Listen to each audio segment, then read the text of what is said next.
যে প্রার্থীকে ভোট দিলে আগামী দিনের দেশ রক্ষা হবে, ইমান রক্ষা পাবে, কোরআনের কথা বলা যাবে, দেশের মানুষ নিরাপদে থাকতে পারবে, দুর্নীতি বন্ধ হবে এবং সকল প্রকার সংস্কার হবে এবং বৈষম্য বিরোধী একটি রাষ্ট্র গঠন হবে, সেই প্রার্থীকে আমরা ভোট দেব ইনশাআল্লাহ।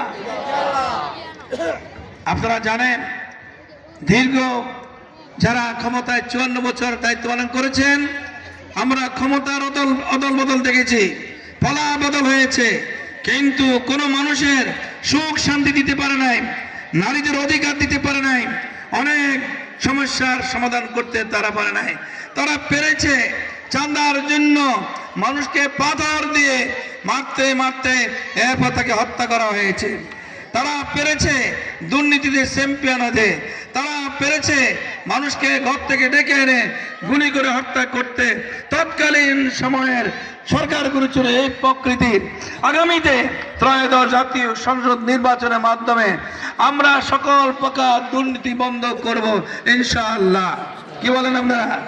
দুর্নীতিকে আমরা লাল কার্ড দেখাবো। আমরা যদি নির্বাচিত হই, দুর্নীতি আর থাকতে পারবে না, চাঁদাবাজ থাকতে পারবে না, টেন্ডারবাজি হবে না, কোনো জায়গার জায়গা দখল করা যাবে না, কোনো ব্যবসায়ীকে কষ্ট দেওয়া যাবে না, নারীদেরকে কষ্ট দেওয়া যাবে না, সকল মানুষের নিরাপত্তার ব্যবস্থা আমরা করব ইনশাআল্লাহ। প্রিয় ভাই ও বোনেরা, আমাদের এই কালীরবাজার ইউনিয়ন অনেক বড় একটি ইউনিয়ন, প্রায় আমাদের 40,000 উপরে ভোট। আমি তো একটু বলছিলাম 40, আমি 43,000, মাশাআল্লাহ। তো এগুলো সব পাইলেও তো পাস করা যায়, কি বলেন? তাহলে আগামী 12 তারিখ কালীবাজার ইউনিয়নের 43,000 ভোট, নারী পুরুষ সব ভোট দাঁড়িপাল্লে পাওয়া যাবে ইনশাআল্লাহ। কি বলেন? মনে রাজি আছেন? সবাই রাজি থাকবেন। প্রিয় বোনেরা, সময় যেহেতু কম, আমাদের মা বোনদের জন্য একটি খুশ খবর।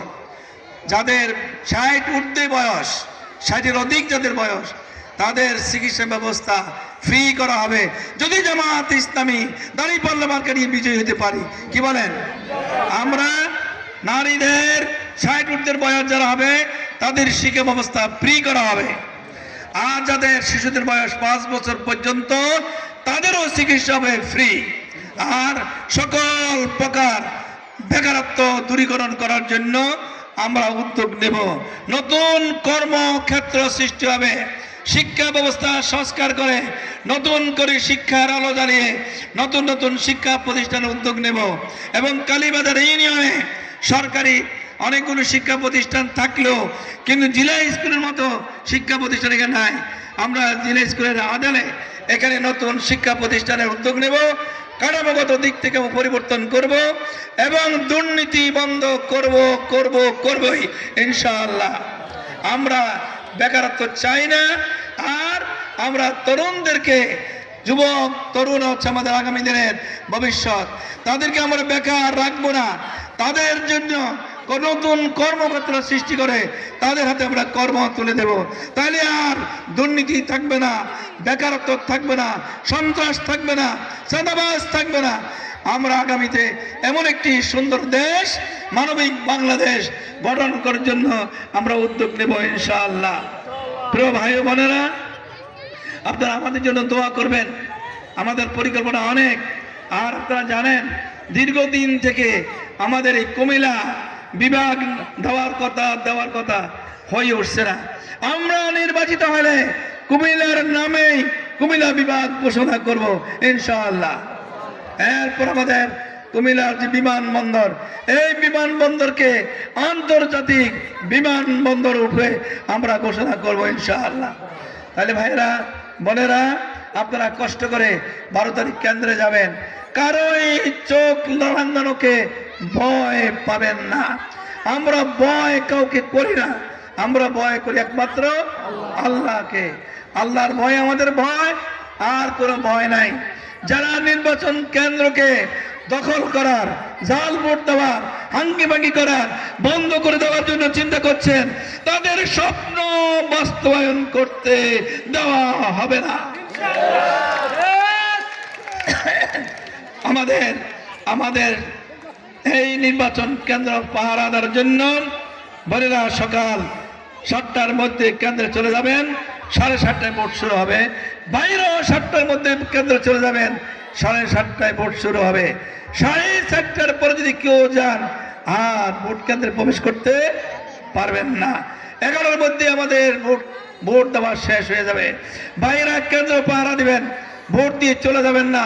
কেন্দ্রের আশেপাশে সরকারি নিয়ম মেনে আমরা সেখানে অবস্থান করব। কেউ যেন কেন্দ্র দখল করতে সাহস না পায়। যারা কেন্দ্র দখল করার সাহসী ভূমিকা রাখবে আমরা তাদের সঠিক জবাব দেব ইনশাআল্লাহ। প্রিয় ভাই ও বন্ধুরা, আমাদের আমির মানবিক নেতা, আমাদের রাহবার, আগামী দিনের বাংলাদেশে একটি সুন্দর বাংলাদেশ গড়ার একটি কারিগর, স্বপ্ন দ্রষ্টা। তিনি যেখানে বন্যা সেখানে তিনি আগে ছুটে যান, যেখানে অগ্নিকাণ্ড তিনি সেখানে আগে চলে যান, যেখানে বিমান বিধ্বস্ত সেখানে তিনি আগে চলে যান, যেখানে অসহায় মানুষ নারী হোক পুরুষ হোক সেখানে তিনি আগে চলে যান। আমরা আমাদের মানবিক নেতার জন্য দোয়া করি, আল্লাহ তাআলা তার নেতৃত্বে 12ই ফেব্রুয়ারি নির্বাচনের মধ্য দিয়ে একটি নতুন বাংলাদেশ, একটি সুন্দর বাংলাদেশ, একটি বৈষম্য মুক্ত বাংলাদেশ, সন্ত্রাস মুক্ত বাংলাদেশ কায়েম করার উদাত্ত আহ্বান জানিয়ে সকলকে ধন্যবাদ দিয়ে আমি আমার বক্তব্য শেষ করছি। আসসালামু আলাইকুম ওয়া রাহমাতুল্লাহি ওয়া বারাকাতুহু।